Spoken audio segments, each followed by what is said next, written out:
우리가 거주하는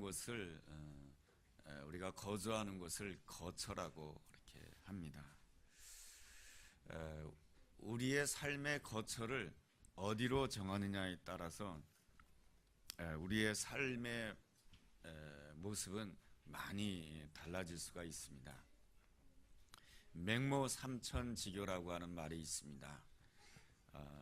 맹자의 어머니가 이렇게 한 곳을 이렇게 이사를 하게 되었는데 그곳이 어디냐면은 공동묘지 근처였습니다.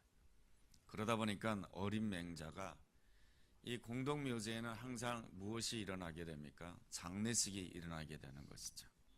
그러니까 이 맹자 어린 아들이 항상 이 장례식을 보면서 늘 집에서 장례식 놀이를 하는 것입니다.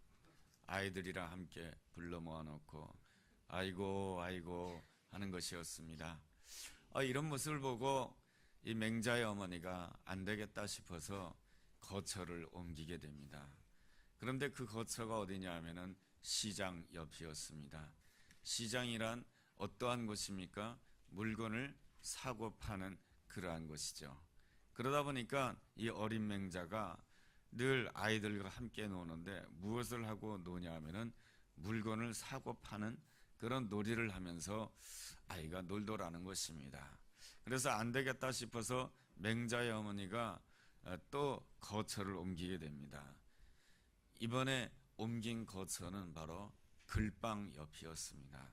그러다 보니까 이 글방에서는 항상 글 읽는 소리가 들려오게 되고 그러다 보니까 이 어린 맹자가 항상 글 읽는 흉내를 내고 그리고 또한 놀아도 또한 그 글방에서 가르쳐주는 그 예법대로 아이가 놀더라는 것입니다. 그래서 맹자의 어머니가 더 이상은 이사하지 않고 그 거처에 머물렀더라 그러한 이야기가 있습니다. 우리 예수님께서도 이 거처에 대해서 굉장히 관심을 많이 가지십니다. 우리가 살아갈 거처에 대해서 무척 관심이 깊으신데요. 오늘 우리가 읽은 요한복음 14장 2절 하반절에 보면 이런 말씀이 있습니다. 내가 너희를 위하여 거처를 예비하러 간다 라고 이렇게 말씀해 주고 있습니다. 그렇다라고 한다면 우리 예수님께서 우리를 위하여 예비해 놓으시려고 하는 그 거처가 어떠한 거처일까요? 그 거처는 2절 전반절에 있는 그 말씀처럼 아버지의 집입니다. 내 아버지의 집, 내 하나님의 집. 그것은 하나님이 함께 하시는 곳, 하나님의 나라가 임하는 곳, 그 거처를 마련하기를 우리 주님이 간절히 원하셨던 것입니다. 그렇다라고 한다면 지금 제자들이 거하고 있는 거처는 어떠한 곳입니까? 요한복음 14장 1절을 본다라고 한다면 그들이 거하고 있는 거처라고 하는 것은 근심이 있는 거처였던 것입니다. 14장 1절에 이러한 말씀이 있죠. 너희 마음에 근심하지 말라. 하나님을 믿으니 또 나를 믿으라. 이 말씀을 통해서 제자들이 거하고 있는 거처라고 하는 것은 아주 근심이 많은 거처였던 것입니다. 그렇다라고 한다면 제자들이 왜 근심을 하였을까요? 예수님께서 요즘에 와서 자꾸만 하시는 말씀이 내가 이제 십자가를 져야 된다. 내가 이제 고난을 받아야 된다. 내가 예수님을 따르는 이유는 예수님을 따라서 한번 멋지게 성공적인 인생을 살고 싶어 하는데 예수님께서 그 흉악한 십자가, 여러분 예수님 당시에 그 로마 시대 때에는 이 십자가라고 하는 것은 너무너무 무서운 것입니다. 이 십자가는 이제 반역자에게만 주어지는 형벌이었는데 그만큼 그 당시에는 이 십자가 형벌이라고 하는 것은 보기도 싫고 그리고 또한 듣기도 싫어하는 표현이 십자가라고 하는 표현인 것입니다.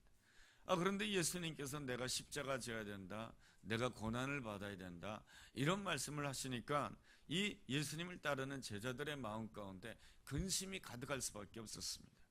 또한 이미 또 주변에서 대제사장들이나 서기관들이 모여서 쑥덕쑥덕 얘기를 하고 있는데 그 쑥덕쑥덕 하는 얘기가 다 무슨 이야기인 거 아니? 저 예수를 잡아서 어떻게 죽일까? 이것에 대한 의논이었던 것입니다.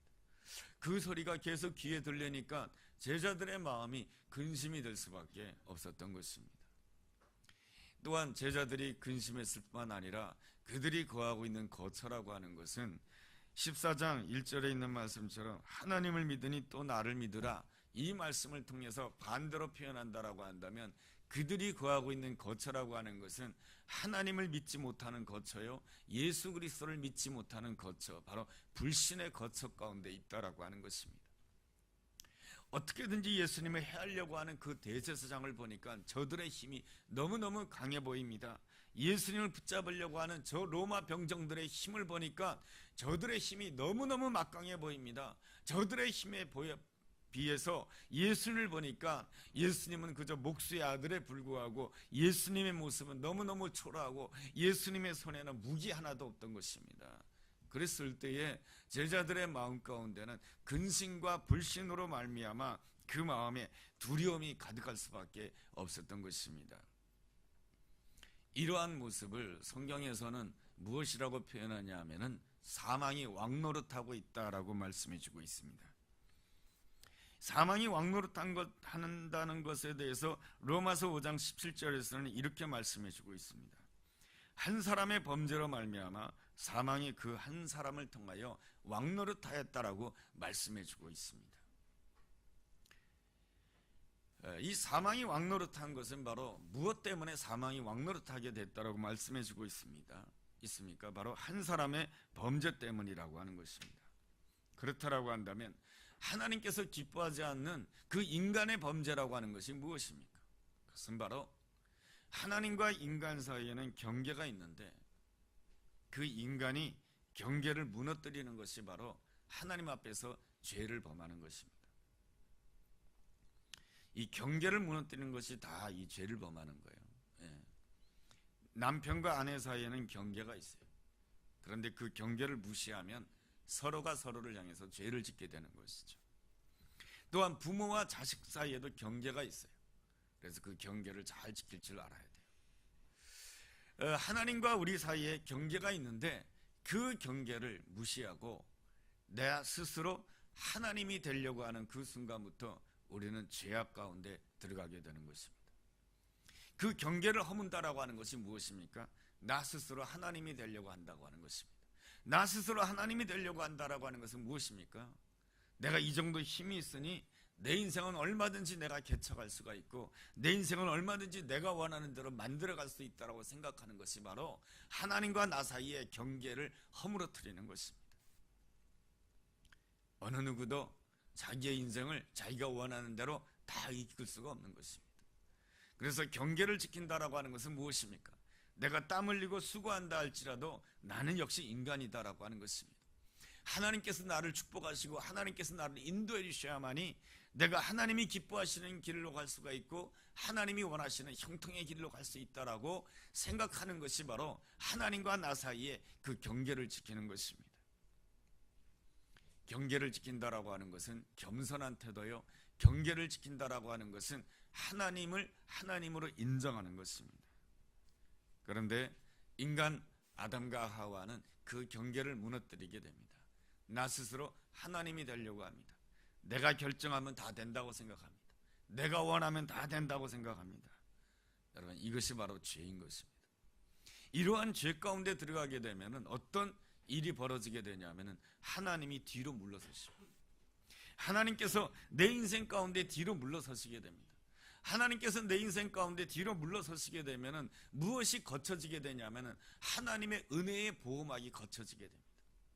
하나님의 은혜의 보호막이 거쳐지게 되면 그 다음부터는 누가 내 인생의 주인이 되냐면 사단이 내 인생의 주인이 됩니다. 여러분, 내가 내 인생의 주인이 될 수 있을 것 같지만 그렇지 않습니다. 내 인생의 주인은 딱 둘입니다. 하나님이 내 인생의 주인이 되느냐, 아니면 사단이 내 인생의 주인이 되느냐라고 하는 것입니다. 나는 내가 내 인생의 주인이다라고 생각되지만은 내가 내 인생의 주인이 되는 그 순간 하나님의 보호막이 떠나게 되고, 하나님의 보호막이 떠나게 되면 사단이 들어오게 되면 나는 절대로 내 마음속에 들어오는 사단을 막을 수가 없습니다.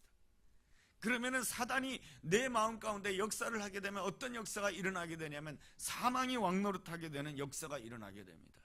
사망이 왕노릇하게 되면 항상 내 마음 가운데 어떤 생각이 떠오르게 되냐면 근심과 불안이 떠오르게 됩니다. 내가 오늘 많이 가졌다고 하지만 이 많이 가진 것이 언제 잃어버릴지 모를 것 같다는 불안한 마음이 오게 됩니다. 내가 높은 자리에 올라갔지만은 이 높은 자리에서 내가 언제 떨어질까 근심과 걱정에 사로잡힐 수밖에 없는 것이 바로 우리 사망이 왕노릇하는 우리 인간의 현실인 것입니다. 사람들이 나를 향해서 다 좋다고 박수를 쳐주고 있지만 언젠가는 그 사람들이 내 곁을 다 떠날 것이다라고 하는 그러한 염려와 그리고 근심이 오는 것이 바로 사망이 왕노릇하는 인간의 현실인 것입니다. 사망이 왕노릇하는 그 인간의 현실은 우리 삶의 곳곳에서 나타나게 됩니다. 어떤 성도님이 어린 시절에 겪은 이야기입니다. 요즘에는 학교 교실을 보니까 초등학생들 보니까 한 학생이 한 책상에 앉아서 공부를 하더라고요. 내 책상이 있고 그리고 내 걸상이 있습니다. 그런데 저희가 어릴 때만 하더라도 이 책상이 내 책상 하나만 있는 게 아니에요. 그 책상을 가지고 나눠서 써야 돼요. 그러니까 책상이 조금 길었어요. 그러니까 책상 하나에 두 사람이 앉게 되어 있는 그러한 구조가 우리 어린 시절의 학교 구조였던 것이에요. 그러다 보니까 이 책상에는 항상 무엇이 그어져 있냐면 금이 거져 있어요. 이게 내 자리다라고 하는 금이 거져 있어요. 그런데 이 성도님은 그 어린 시절에 너무너무 힘들었다라고 하는 것입니다. 이 자기 짝이 얼마나 힘이 센지 등치도 크고 힘도 세고 힘이 센 것을 가지고 자기의 권력을 더욱더 넓히려고 했다고 하는 것입니다. 그래서 이제 새 학기가 되어서 이 옆에 있는 친구가 등치도 크니까 첫날 이렇게 하더라는 것입니다. 칼을 꺼내가지고 가운데 줄을 쫙 그으면 좋을 텐데 3분의 2를 쫙 그으면서 이 3분의 2가 바로 내 자리라고 하는 것입니다. 3분의 2를 넘어오면 그 아이의 표현은 그대로 제가 쓰겠습니다. 너 넘어오면 너 죽는다.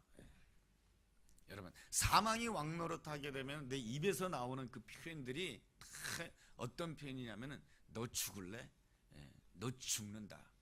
여러분, 드라마 보면은 그러잖아요. 드라마 보면은 상사가 이 부하 직원이 막 자기 마음대로 해요. 그러면은 그 상사의 입에서 나오는 첫 마디가 뭐냐면 너 죽을래? 이런 표현이 나옵니다.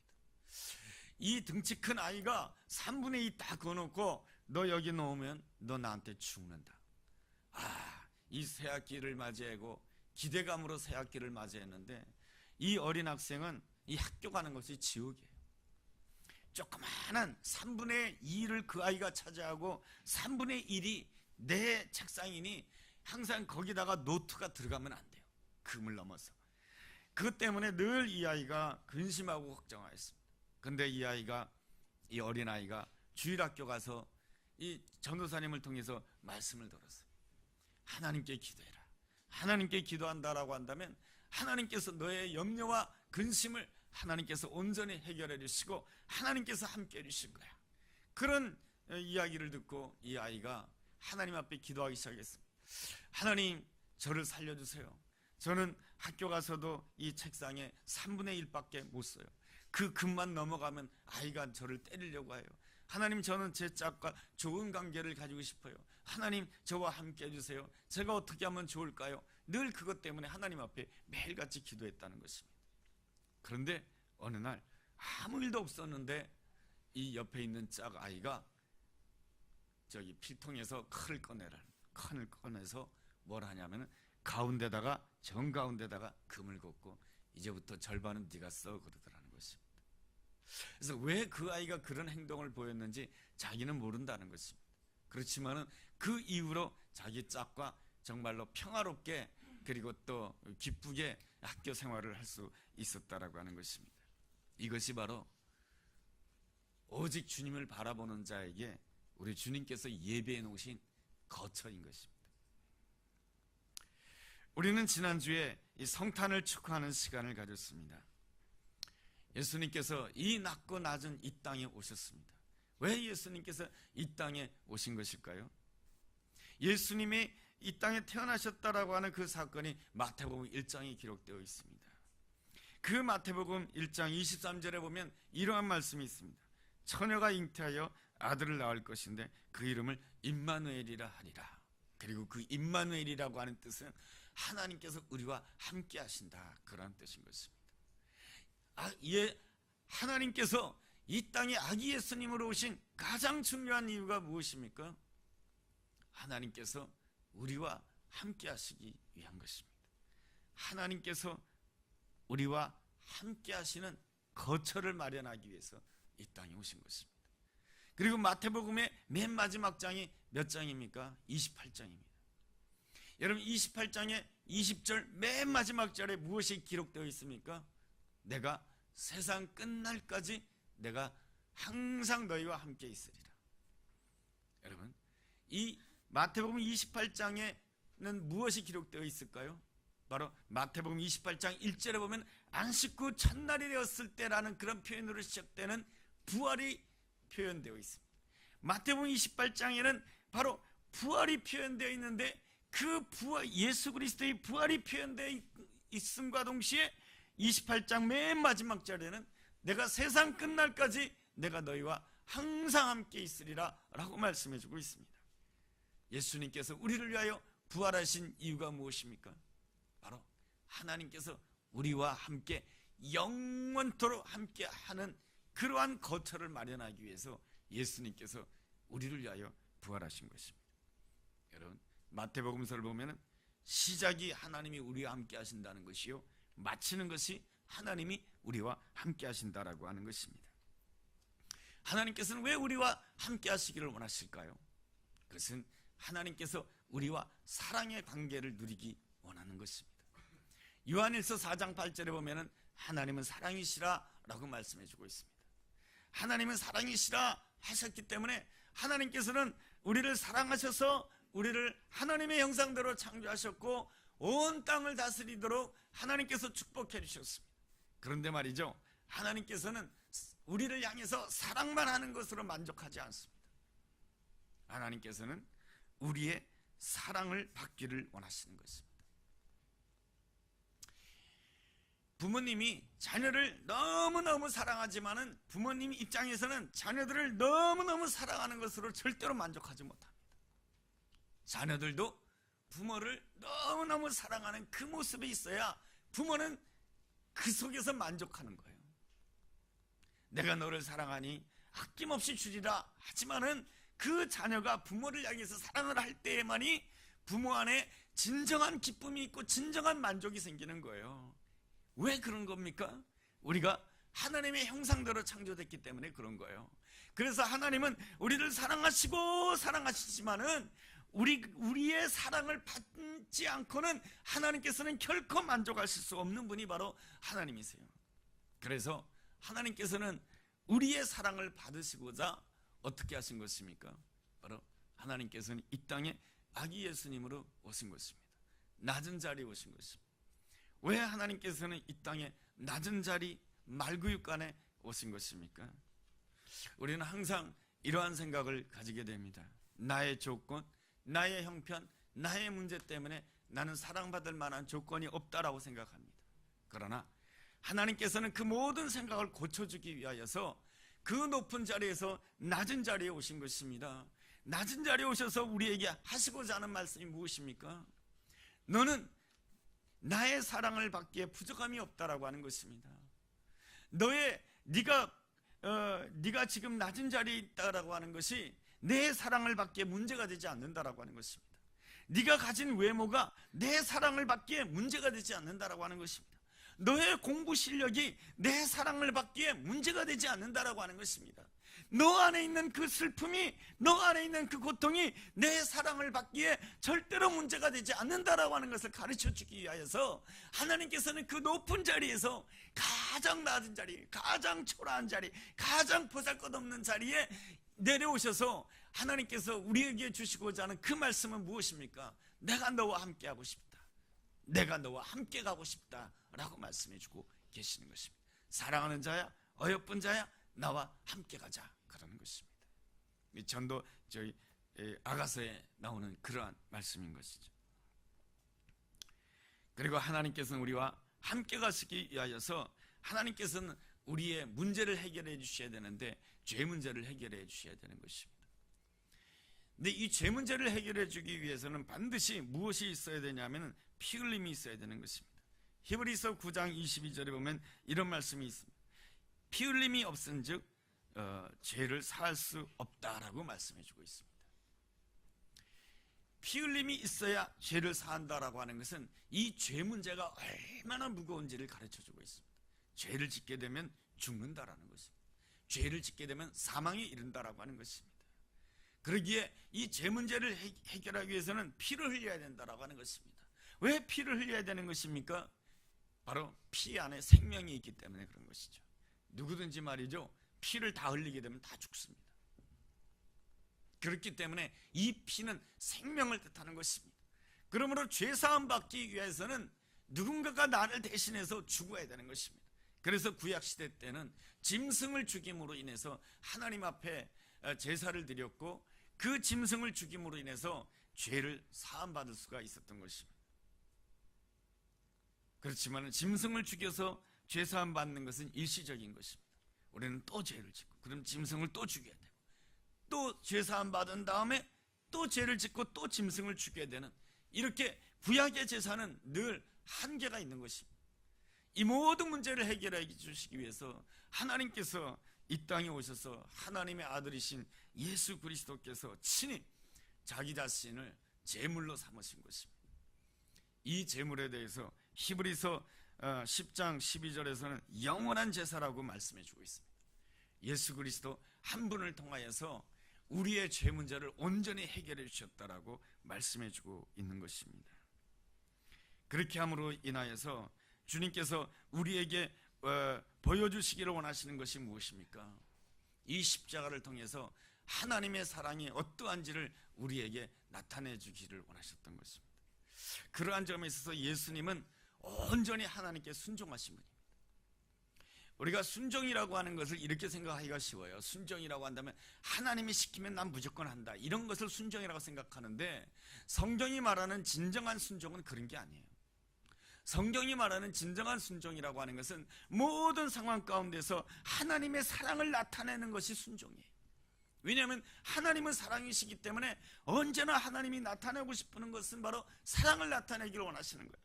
그래서 하나님 앞에 순종한다고 하는 것은 무엇이냐면 모든 상황 속에서 하나님의 사랑을 나타냈을 때에 하나님께서는 그것을 보고 순종이라고 하시는 거예요.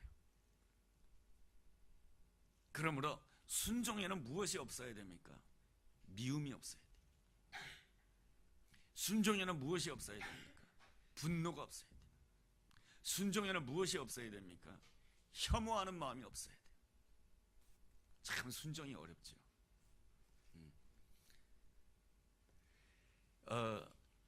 이틀 전에 신문을 보니까 이런 내용이 나오더라고요. 이제 여론조사를 한 내용인데 우리나라 사람의 82%가 뭡니까? 이전보다 더 많이 다른 사람을 혐오하게 되었다라는 것입니다. 82%가 여론조사를 했는데 이전보다 2018년도에 더 많이 사람들을 혐오하게 되었다라는 것입니다. 미워하게 되었다라고 하는 것이죠. 과거에 비해서 대한민국 사회가 많이 발전했습니다. 지금 우리나라의 그 경제적인 상황은 이 땅에 있으면 잘 모르는데 외국에 나가보면 우리나라가 얼마나 잘 사는 나라인지 우리가 다 알 수가 있어요. 그런데 우리들의 마음 가운데는 무엇이 더 많아졌냐면은 혐오가 많아졌다라고 하는 것입니다.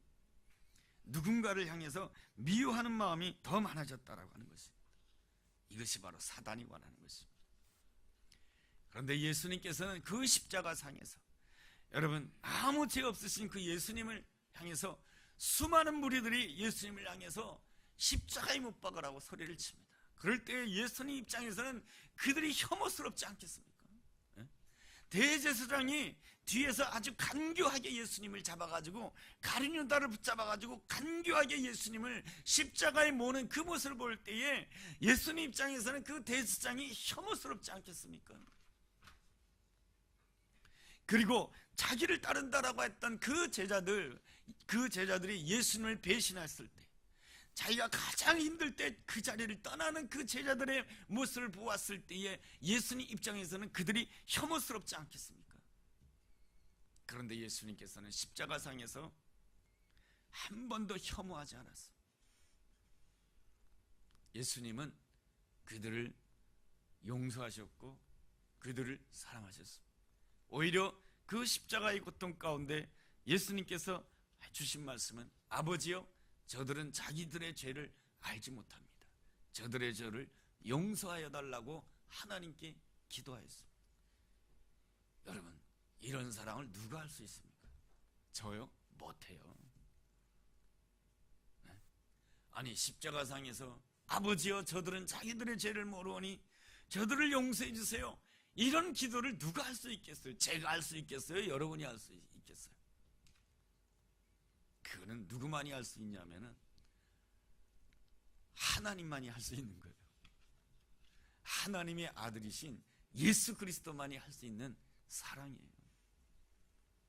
여러분, 하나님께서는 말이죠, 우리를 너무너무 사랑하셔요. 그런데 하나님께서는 사랑하시는 것으로만 만족하지 않고 그 사랑을 또 받기를 원하세요. 그래야 만족하시는 하나님이세요. 그러니 그 하나님의 그 놀라운 사랑을 누구만이 만족시킬 수 있습니까? 하나님 사랑만이 만족시킬 수 있는 거예요. 그 하나님의 사랑을 나타내신 분이 누구예요? 예수 그리스도예요. 하나님의 사랑, 하나님이 사랑하고 그 하나님의 사랑을 다시금 하나님 앞에 드릴 수 있는 분은 딱 한 분, 예수 그리스도 한 분밖에 없는 거예요. 그 하나님의 사랑과 하나님의 아들의 그 사랑이 십자가를 통해서 만나게 되었을 때 어떤 역사가 일어나게 됩니까? 하나님이 예수 그리스도 안에, 예수 그리스도께서 하나님 안에 이러한 연합의 역사가 있게 되었을 때 어떤 역사가 일어나게 되냐면, 하나님 안에 있는 생명이 예수 그리스도 안에 있는 모든 생명이 되는 것이고, 하나님 안에 있는 모든 영광이 예수 그리스도 안에 있는 영광이 되는 것이고, 하나님 안에 있는 부활의 영광이 예수 그리스도 안에 있는 부활의 영광이 된다라고 하는 것입니다. 이것이 바로 하나님, 그러니까 예수 그리스도의 십자가를 통해서 일어나는 놀라운 그 역사인 것입니다. 하나님의 안에 있는 그 부활의 영광이 예수 그리스도의 안에 이 부활의 영광으로, 부활의 영광이 되는 것이죠. 바로 그때가 바로 어떠한 때냐? 바로 말세인 것입니다. 우리가 이 말세라고 하는 것을 이렇게 생각하기가 쉬워요. 뭐냐면은 이 세상이 다 끝나는 시간, 지구가 멸망하는 그 시간을 말세라고 생각하는데, 유대인들이 생각하는 말세는 그런 말세가 아니에요. 유대인들이 생각하는 말세라고 하는 것은 하나님의 모든 것이 온전히 나타나는 그 시간을 바로 말세라고 하는 거예요. 하나님께서 자신의 모든 것을 나타내는 때가 언제냐면은 예수 그리스도 안에서 부활의 영광이 나타나는 때예요. 이 부활의 영광이 뭡니까? 하나님 자신을 나타냄에 있어서 더 이상 표현할 수 없는 그 영광이 부활의 영광이에요. 이 부활의 영광이 뭡니까? 죽어도 다시 사는 영광 아니겠습니까? 어떠한 문제 가운데 있다 할지라도 회복되는 것이 부활의 영광 아니겠습니까? 무너져도 일어서는 영광이요, 넘어져도 일어서는 영광이요, 모든 것이 잘못되어도 그 모든 것이 회복되는 것이 부활의 영광인 것이죠. 그래서 예수 그리스도 안에서 부활의 영광이 나타나게 되었을 때 하나님께서는 더 이상 자신을 보여줄 수 없을 정도로 자신을 다 나타내신 것이 바로 부활의 영광이에요. 하나님께서 더 이상 나를 보여줄 것이 없다라고 생각되었을 때 자신을 다 보여주는 그 시간을 바로 말세라고 하는 거예요. 그래서 사도행전 2장을 읽어보면은, 사도행전 2장의 27절에 보면 이런 말씀이 있어요. 하나님이 말씀하시기를 말세에 내가 내 영을 모든 육체에 부어주리니 너희 자녀들은 예언할 것이요 너희 젊은이들은 환상을 보고 너희 늙은이들은 꿈을 꾸리라. 말세가 되면 어떤 역사가 일어나냐면 하나님의 영이 모든 육체 가운데 부어지는 놀라운 역사가 일어난다라고 하는 것입니다. 하나님 자신을 온전히 나타나게 되었을 때 뭡니까? 예수 그리스도 안에서 부활의 영광이 나타나는 것이죠. 그런 거로 예수님께서 마련하시고자 하는 그 아름다운 거처라고 하는 것은 어떠한 거처냐면 부활의 영광이 나타나는 거처예요. 부활의 영광이 나타나는 거처란 어떠한 거처냐? 바로 하나님의 그 놀라운 사랑과 우리의 사랑이 만나는 자리가 부활의 영광이 나타나는 거처예요. 여러분, 어떻게 우리가 하나님이 우리를 사랑하신다고 하는 거 아는데 어떻게 하나님께서 자신의 아들을 버리기까지 하시면서 우리를 사랑하신다라고 하는데 내가 어떻게 그렇게 내가 하나님을 사랑할 수 있어요? 마음을 다하고 뜻을 다하고 힘을 다하여 주 너희 하나님을 사랑하라, 그렇게 사랑할 수 있겠으며 어떻게 내 옆에 있는 사람을 향해서 내 몸과 같이 사랑하는 그 사랑을 하나님께 드릴 수가 있나요? 못하죠. 그것을 위해서 말세에 하나님께서는 자신의 영을 누구에게 부어주시냐? 모든 육체에 부어주신다라고 하는 것입니다. 육체라고 하는 것은 한계가 있다라고 하는 것이죠. 우리가 사랑하기에는 너무너무 한계가 있어요. 나는 나중심적이기 때문에 사랑하기에는 너무너무 한계가 있어요. 그런데 하나님의 영이 부어지게 되면 어떤 역사가 일어나게 되냐면 내가 꿈을 꾸게 된다라고 하는 것입니다. 무슨 꿈을 꾸게 되느냐? 부활의 꿈을 꾸게 된다라고 하는 것입니다. 부활의 영광이 나타나는 놀라운 꿈을 꾸게 된다라고 하는 것이죠. 그랬을 때 하나님의 영이 임하게 되면 내가 어떤 사람이 되냐면 예수님께서 십자가를 지셨듯이 나도 내 자신의 십자가를 지고 내 옆에 있는 사람을 사랑할 수 있다라고 하는 것입니다. 내 육체로는 저 사람이 혐오스럽고 내 인간적인 마음으로는 저 사람이 밉고 그렇다 할지라도 하나님의 영이 임하게 되면 어떤 역사가 일어나게 되냐면 내 자신의 십자가를 지고 그 사람을 내 몸과 같이 사랑할 수 있는 놀라운 은혜가 주어진다라고 하는 것입니다. 그 자리가 하나님 우리 예수님께서 십자가 지고 우리를 위해서 예배해 놓으신 거처요. 그 거처는 어떠한 거처이냐? 바로 부활의 영광이 나타나는 거처요. 그 거처는 어떤 거처냐? 여호와께서 함께 하시는, 아버지께서 함께 하시는 거처다라고 하는 것입니다. 그러므로 예수님께서 이미 십자가 우리를 위해서 십자가를 지시는 그 십자가의 길, 고난의 길을 가신 다음에 3일 후에 부활하셨기 때문에 우리에게는 무엇이 예비되어 있는가? 이미 거처가 예비되어 있는 거예요. 하나님께서 준비해 놓으신 부활의 거처가 예비되어 있는 거예요. 그 거처가, 우리가 그 거처에서 살아간다라고 하는 것은 내 자신의 십자가를 지고 뭡니까? 주님을 따라갈 때에 내가 항상 그 거처에 머무는 자가 되는 거예요.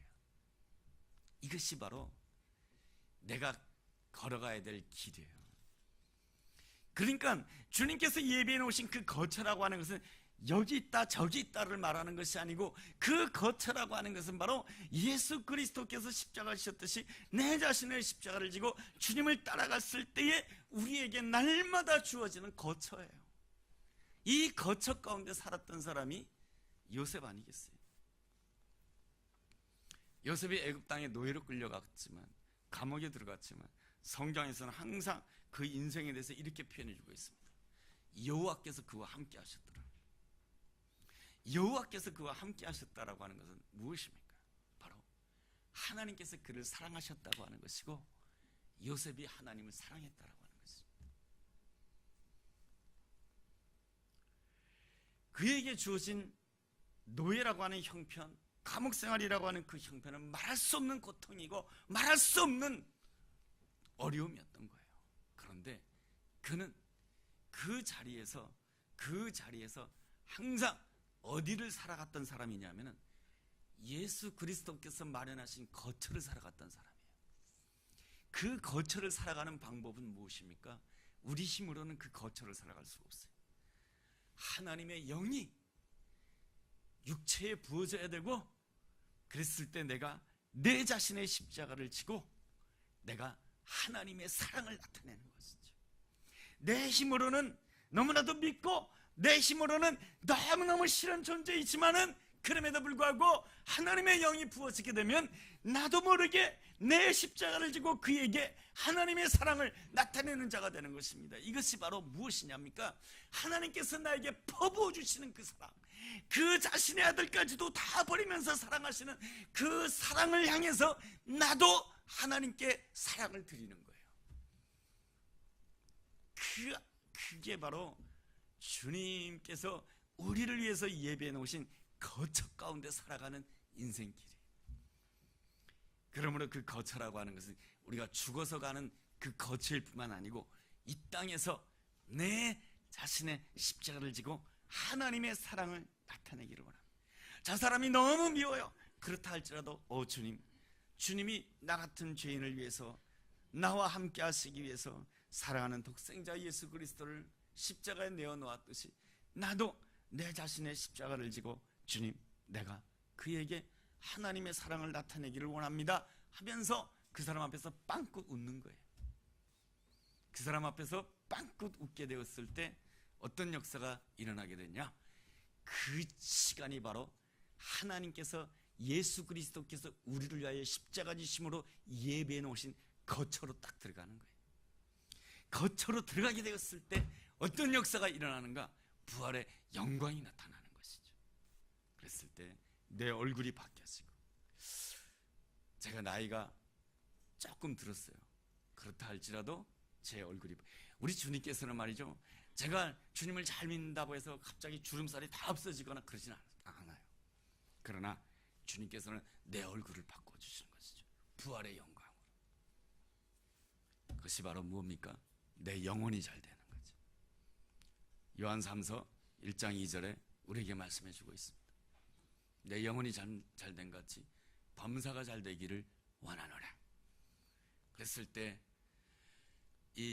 여러분 창세기에 나오는 이 요셉이 노예 생활 가운데서도 하나님의 사랑을 나타냈어요. 참 요셉의 입장에서 얼마나 형들을 향해서 혐오하는 마음이 컸겠어요. 감옥에 들어갔을 때는 이 보디발 장군에 대한 혐오하는 마음이 얼마나 컸겠어요. 이 보디발 장군은 자기 아내가 부정한 여인이라고 하는 것을 잘 알면서도 나를 희생물로 삼아서 감옥에다 집어넣은 게 보디발 장군이에요. 그러나 그는 그 혐오에 사로잡히지 않고 자기 십자가를 지고 하나님의 사랑을 나타냈어요. 그럴 때 그가 살아가는 그 거처에는 항상 무엇이 나타납니까?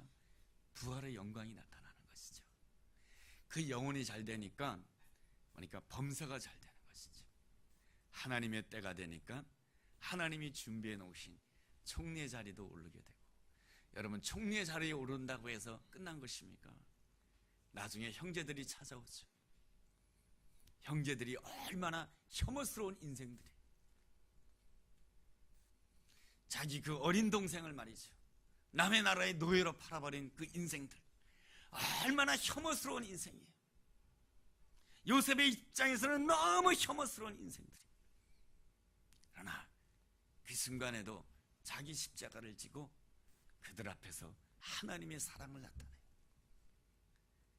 그런 요셉을 통해서 하나님께서는 이스라엘을 구원해 주시는 것이죠. 이 자리가, 그 자리에서 하나님께서 그 자리에 부활의 영광을 부어주시는 것이죠.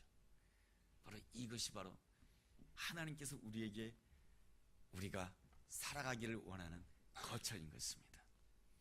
맹자의 어머니가 맹자를 위해서 거처를 옮긴 것과는, 우리 하나님께서 예수 그리스도께서 나를 위하여 십자가 지심으로 내 거처를 옮겼다는 것과는 비교할 수 없는 것.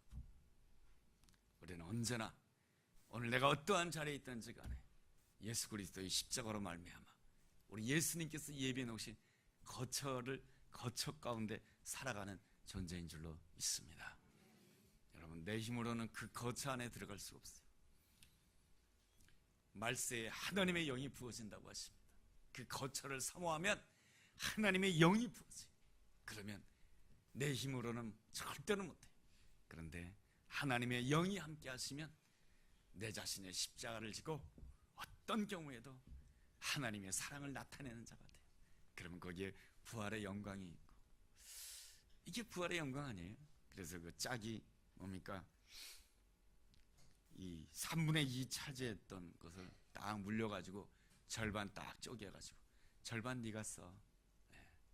이게 화평의 역사가 일어나는 것이죠. 이 놀라운 이 부활의 영광이 우리의 삶 가운데 아름답게 일어나게 되기를 주님의 이름으로 축복합니다. 우리 이 시간에 함께 기도하는 시간을 가졌습니다.